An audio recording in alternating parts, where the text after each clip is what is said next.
আত্মহত্যা করা মানুষের আত্মা নাকি কখনো শান্তি পায় না। হয়তো এই জন্যই তাকে এই গাছে ঝুলে থাকা দেখা যেত। আমার বাসার সাথেই বিশাল কবরস্থান। এটা খুলনা জেলার সব থেকে বড় কবরস্থান, যার নাম গোয়ালখালী কবরস্থান। আমার জন্মই এখানে। কবরস্থানের দেওয়ালের সাথে ঈদগাহ মাঠ। ছোটবেলায় সেই মাঠে খেলাধুলা দৌড়াদৌড়ি করতাম।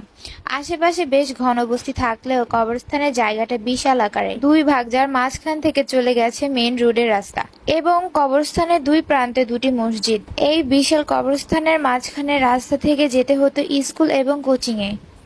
দিনের বেলা এখানে কোনো রকম ভয় লাগে না, কারণ মেইন রোডের সাথে বিভিন্ন গাড়ি এখান থেকে যোগ হয়। কিন্তু রাত 12টার পর ওই জায়গায় একদম ফাঁকা হয়ে যায়।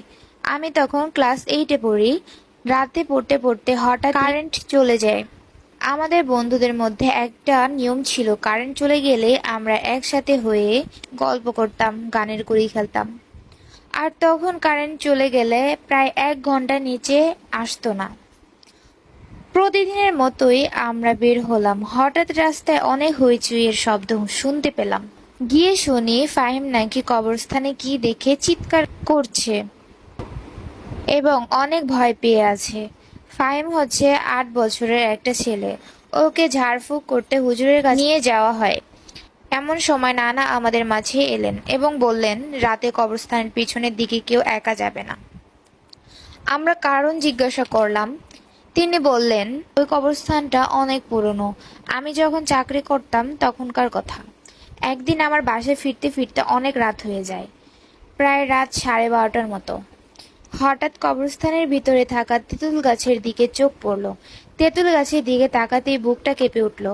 একটা লাশ কাফনের কাপড় পরা অবস্থায় তেঁতুল গাছের গলায় দড়ি দিয়ে ঝুলছে। তবে সেটা মুহূর্তের মধ্যেই হারিয়ে গেল। আমি তখন দোয়া কালাম পড়তে পড়তে বাসায় ফিরি।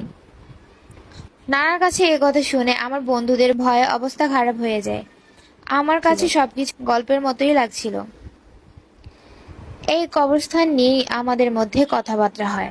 আমরা পরের দিন শুক্রবার জুমার নামাজ আদায় করে কবরস্থানে যাই। আর ওই সময় কবরস্থানের সবাই কবর জিয়ারত করতে ব্যস্ত ছিল। কবরস্থানের প্রতিটা কোনায় কোনায় লোকজন থাকে। যদিও নানার সাথে ঘটা ঘটনাটি অনেক আগের, তবুও কবরস্থানের সেই তেঁতুল গাছের কাছে কৌতূহলে বসে গেলাম। ঠিক তেঁতুল গাছের সাথে একটা কবর, যেখানে দাঁড়িয়ে এক বৃদ্ধ লোক কবরটিতে জিয়ারত করছে। সাইনবোর্ডে তার নাম লেখা, মরহুম আনোয়ার ইসলাম বাপ্পি। বৃদ্ধ লোকটি কবর জিয়ারত শেষে তাকে জিজ্ঞাসা করলাম, মরহুম আপনার কি হয় আর কিভাবে মারা গিয়েছে? লোকটি নরম সুরে কবরটার দিকে তাকিয়ে বললেন, ও আমার একমাত্র ছেলে। 20 বছর আগে তিনি আত্মহত্যা করেন। আমরা খুব অবাক হলাম। 20 বছর আগের কবর এখনো ধরে রেখেছে এই লোকটি। এটা সরকারি কবরস্থান। কয়েক বছর পর পরই একটি কবরের উপর আরেকটি কবর দেওয়া হয়।